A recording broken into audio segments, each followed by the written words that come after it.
Olá pessoal, bem-vindos ao nosso sexto tutorial e hoje nós vamos falar sobre a paleta de cores. As cores são elementos fundamentais da fotografia. Embora exista uma linha na qual se utilizem apenas fotografias em preto e branco, as cores elas são imprescindíveis para algumas mensagens que se queiram passar dentro da fotografia. Nessa foto que eu realizei no Mato Grosso do Sul, nós temos uma arara e eu acabei destacando embaixo a paleta de cores que acontece, que aparece nesse retrato, nessa fotografia. Percebam que a quantidade de tons, de cores distintas aí, que são reveladas pela paleta de cores, que num primeiro olhar talvez não fique tão evidente. E vejam como é sofisticado o sistema de cores que é apresentado em nossos temas, nossas fotografias, para que a gente consiga sensibilizar, para que a gente consiga emocionar, para que a gente consiga passar a mensagem para o nosso público, os nossos observadores. Bom, nós podemos definir a cor de duas maneiras. Nós podemos defini-la sobre o aspecto físico e nesse aspecto a cor ela é encarada como uma propriedade da radiação eletromagnética. Então apenas uma parte da radiação eletromagnética ela é visível aos olhos humanos e essa parte ela compreende um espectro que varia das cores violeta até a cor vermelha. Então essa é a gama de cores que nossos olhos são capazes de enxergar: violeta, azul, verde, amarelo, laranja e vermelho. Não à toa as cores do arco-íris. Ainda dentro do aspecto físico da cor, nós sabemos que a cor está associada a um comprimento de onda do espectro visível. Então, o comprimento de onda, ou comprimentos de ondas menores da ordem de 400 nanômetros, acabam nos oferecendo cores próximas do violeta, e comprimentos de onda maiores da ordem dos 700 nanômetros nos oferecem a coloração avermelhada. Essa nuance, esse range, essa alteração das cores, elas também podem ser observadas pelo aquecimento ou refrigeração de um metal. Esse experimento a gente pode realizar e nós já podemos ter observado isso em alguma situação e verificamos que um metal, quanto mais quente, ele se aproxima mais da coloração azulada ou violeta. Então, o comprimento de onda do 400 nanômetro, ele tem uma energia associada maior do que o comprimento de onda dos 700 nanômetros. E isso talvez cause uma confusão nesse exato momento, porque uma outra maneira de encarar a cor é do aspecto psicológico.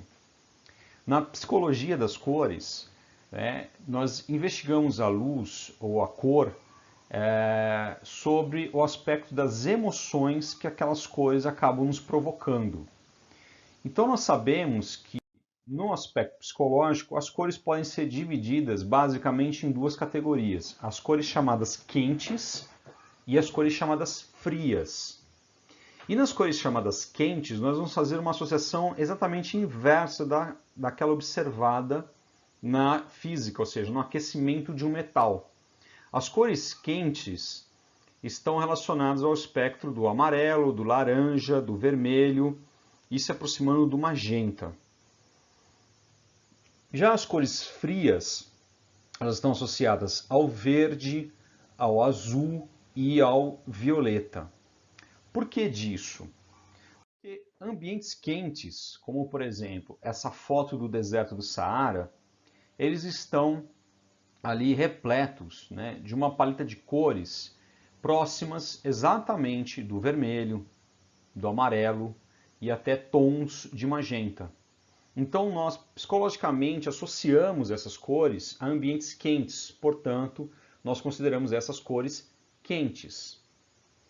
Já ambientes frios, como essa imagem de uma geleira na Antártida, esses ambientes estão associados a cores azul, verde e até violeta. Então nós acabamos psicologicamente associando esses tons a ambientes frios. Isso nos causa então essa sensação de frio psicologicamente, ou os outros tons mencionados, a sensação de calor.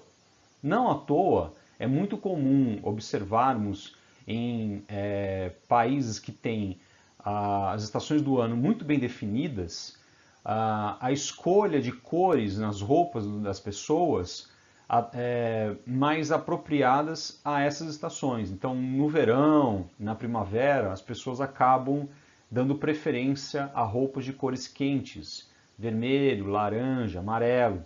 E no inverno, as pessoas acabam, e no outono, né, as pessoas acabam dando preferência por roupas com cores frias, azul, violeta, verde, ou até mesmo o preto, né, uma cor neutra, e no verão, né, o branco, por conta da sua possibilidade da reflexão da luz, causando uma sensação de bem-estar.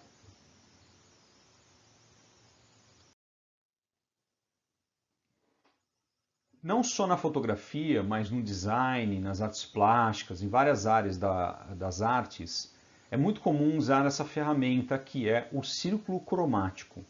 O círculo cromático ele é uma dispersão das cores na forma de um círculo, de modo que nós consigamos analisar as cores na sua forma primária, secundária, terciária e assim por diante. As cores primárias são aquelas que não podem ser obtidas pela mistura de outras cores. Então seriam aquelas cores originais, e as secundárias, aquelas obtidas pela mistura de cores primárias, as terciárias, aquelas obtidas pela mistura de primárias com secundárias, as quaternárias de secundárias e assim por diante. Hoje nós sabemos que equipamentos eletrônicos que conseguem fazer misturas de diversos tons de cores, eles chegam à possibilidade de 16 milhões de cores diferentes à nossa disposição. Então vejam vocês aqui, por exemplo, uma fotografia de uma grande fotógrafa que eu recomendo que vocês verifiquem o trabalho dela, que é a Annie Leibovitz, que faz uma escolha de cores todas muito próximas, que nós vamos chamar de cores análogas. Então, ela faz uma retratação de cores todas muito próximas do verde, do turquesa. Então, as cores que estão próximas do círculo cromático, elas são chamadas de análogas e causam a nós a sensação de harmonia. Aqui, nessa placa de pronto-socorro, né, sinalização de rua para pronto-socorro, nós temos a cor vermelha e a cor azul, que se encontram no círculo cromático em posições diametralmente opostas. Essas cores em posições opostas são chamadas as cores complementares, e elas causam uma sensação justamente de destaque, de realce de uma cor sobre a outra, e a capacidade de você conseguir distinguir os elementos até em grandes distâncias. Então, isso para uma sinalização de rua é muito adequado, né? Porque você precisa ter uma percepção da informação rápida e a grande distância. No entanto, se você faz o uso de cores complementares em outras situações e de maneira muito exaustiva, isso acaba tendendo a eliminar aquela sensação de harmonia, de tranquilidade, de equilíbrio e causa uma sensação realmente de desconforto e muitas vezes isso acaba nos desagradando e até causando reações indesejáveis no nosso organismo.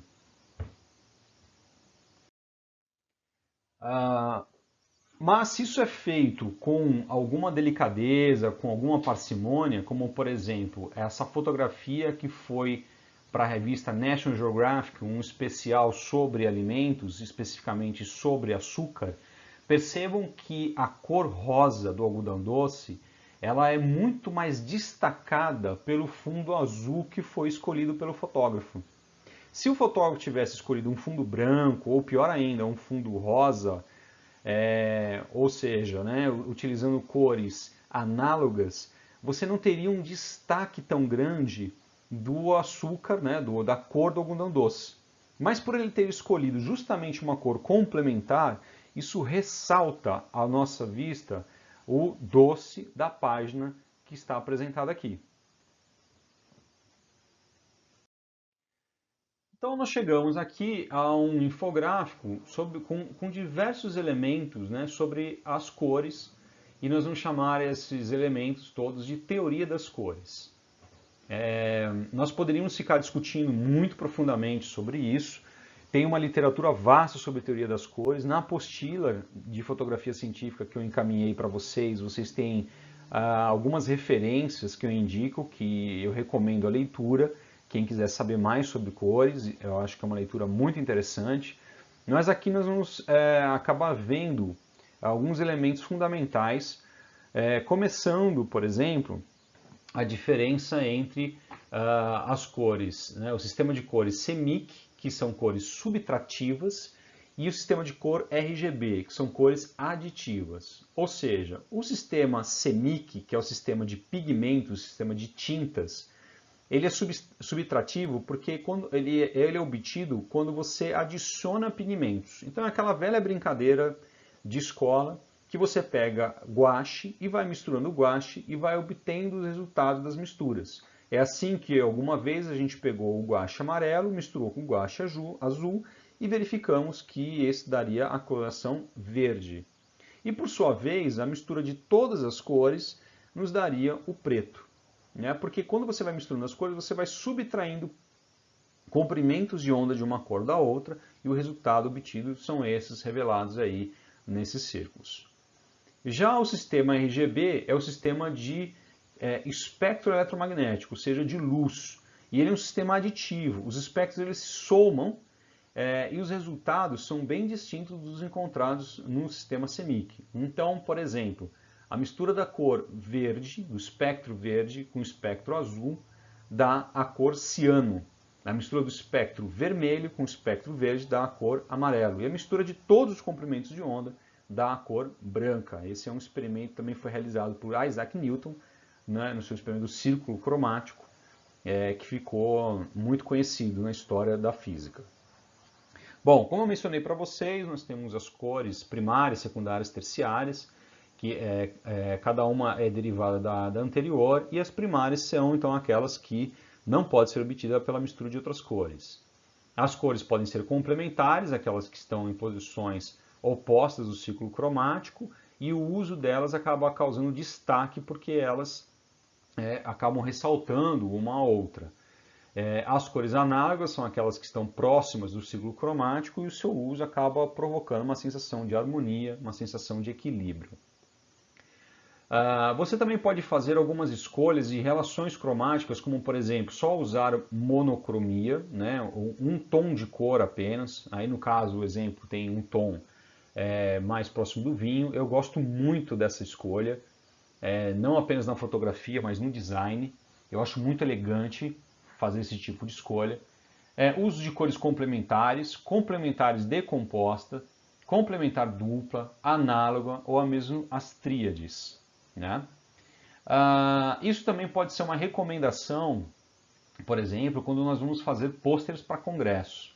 Né? Se você faz a opção de cores complementares, ou complementar decomposta, dupla, ou até mesmo tríade, ok, você vai dar destaque em diversos elementos do seu pôster, mas você também pode acabar provocando uma poluição visual que causa um descontentamento em observar o seu pôster. Já as opções das cores análogas ou até mesmo uma monocromia pode causar uma elegância muito grande no seu pôster e até uma sensação agradável ao lê-lo ou mesmo observar as suas imagens. Na psicologia das cores, nós temos alguns significados para as cores. Esses significados, eles são absolutamente subjetivos. Nós não podemos imaginar que esses significados eles têm alguma comprovação científica, né? Mas é claro que pelo uso contínuo, né, e exaustivo de algumas cores associadas a alguns elementos, nós acabamos fazendo referência a eles. Então, por exemplo, o vermelho, né? O vermelho, a gente pensa num carro vermelho, a gente pensa num carro veloz, num carro arrojado, né? Então não tem nenhuma comprovação científica de que vermelho é uma cor que causa uma sensação de potência, de intensidade, de velocidade, de força. Mas essa cor já foi tão associada, por exemplo, ao vermelho Ferrari, que nós temos, né, o que Jung falava de um inconsciente coletivo, que é a associação de símbolos, por conta do uso histórico desses símbolos. Então é fácil realmente nós fazermos essas associações e provocarmos efeitos que nós já estamos acostumados a termos com o uso dessas cores. Portanto, o vermelho sim pode ser associado, né, a amor, a paixão, dado que ele já é historicamente utilizado com essa finalidade.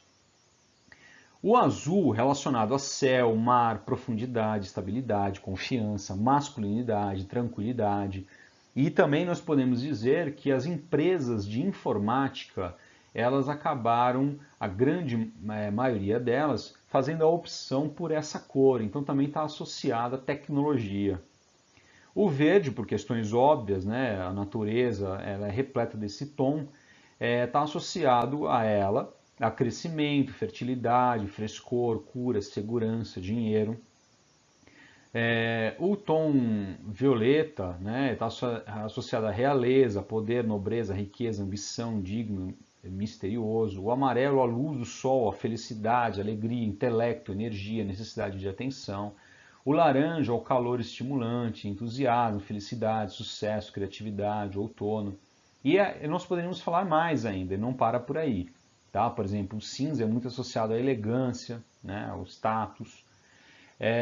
Então, o que se diz em arte é que uma obra de arte ela acaba provocando uma leitura, uma emoção no indivíduo, né? Tem até um termo para se referir a isso que é fruição. E se você quer um processo de fruição facilitado, você acaba obtendo isso utilizando, entre outros elementos, né, cores que têm uma associação mais fácil. Né? Então, claro, se eu pensar em natureza, eu vou pensar em verde. Né? Verde está muito associado, é uma cor muito presente na natureza. Se eu pensar, por exemplo, em sol, eu penso em amarelo. Né? Se eu pensar em amor, eu penso em vermelho e assim por diante. Mas, novamente, assim como eu falei na aula sobre composição, tá?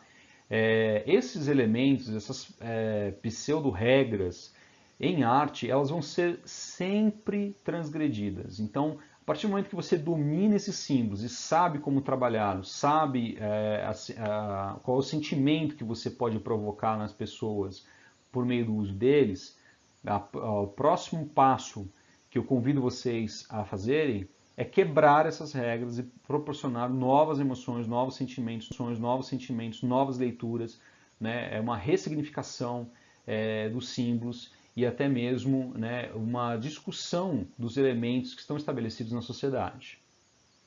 Bom, com relação a alguns termos técnicos usados em fotografia, nós temos a matiz.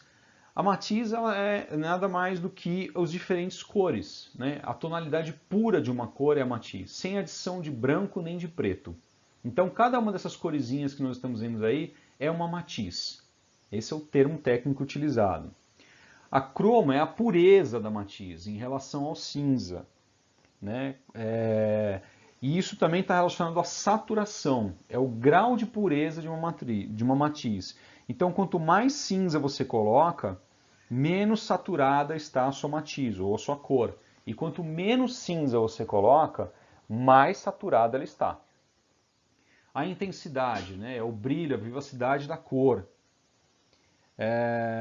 Isso também está relacionado à vibração dela, né? A luminância, a medida de intensidade de luz refletida por uma cor. Então, quando você quiser medir essa intensidade de luz, você tem um equipamento que mede essa luminância. A sombra, a cor obtida com adição de preto. E o tom, a cor obtida com adição de branco.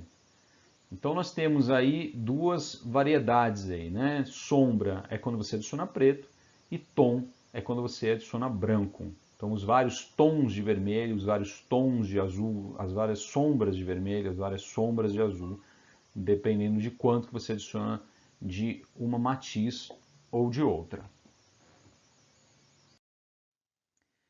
Para a gente trabalhar cor na fotografia, foi uma pergunta muito feita no nosso primeiro encontro online, então eu já vou começar a ir mencionando o uso dos softwares. Eu gosto muito do uso do Photoshop. Tá? Aliás, eu sou usuário do pacote Adobe já há algum tempo e eu acabei me especializando nos softwares dessa empresa. Tá? O Photoshop é um software profissional, muito sofisticado, que te dá muitos recursos. Mas existem outros softwares que você pode utilizar, inclusive gratuitos, e que vão te dar uma possibilidade de trabalhar a cor da sua fotografia. No Photoshop, um conjunto de ferramentas no canto direito da sua tela, e nesse conjunto de ferramentas nós poderemos mexer em vários elementos da cor da sua fotografia. Então, por exemplo, essa ferramenta que é um triângulo aqui de ponta cabeça, ela vai mexer na vibração e na saturação da cor da sua fotografia, níveis das cores, né, curvas das cores, o próprio equilíbrio das cores, enfim. O domínio dessas ferramentas vai te dar uma possibilidade muito grande, realmente, de alterações ou de correções das cores da sua fotografia. Eu mencionei no primeiro encontro online que sempre que a gente faz uma fotografia digital, o que você vai obter é um negativo, né? Ou seja, uma foto crua, tomada as devidas proporções, é algo semelhante àquele negativo da foto analógica obtida quando você fazia foto. Ainda é possível fazer hoje, né? Mas muito mais raro fazer assim, né? Com a foto com negativo, né? Na foto analógica. Então o que você precisa fazer depois desse registro é revelar a sua foto, revelar as suas cores, né? Você tentar tirar a média que o software da sua câmera produz quando faz esse negativo, para você obter as cores, não só as cores, né, mas as sombras, os tons, todas que você tem na sua imagem observada. Tá? Então o uso do Photoshop realmente é obrigatório para a revelação das suas imagens. Então está em destaque as ferramentas e existem várias outras também. O Photoshop é um software muito sofisticado mesmo, muito bacana de ser utilizado. Observem aqui nessa foto do Paul Nickel. O Paul Nickel é um fotógrafo de natureza que em muitas listas de 10 melhores fotógrafos de natureza do mundo você vai encontrar ele como o melhor. Tá? E verifiquem como o uso das cores pelo Paul acaba trazendo uma emoção muito distinta nessa fotografia, uma sensibilidade e até uma beleza.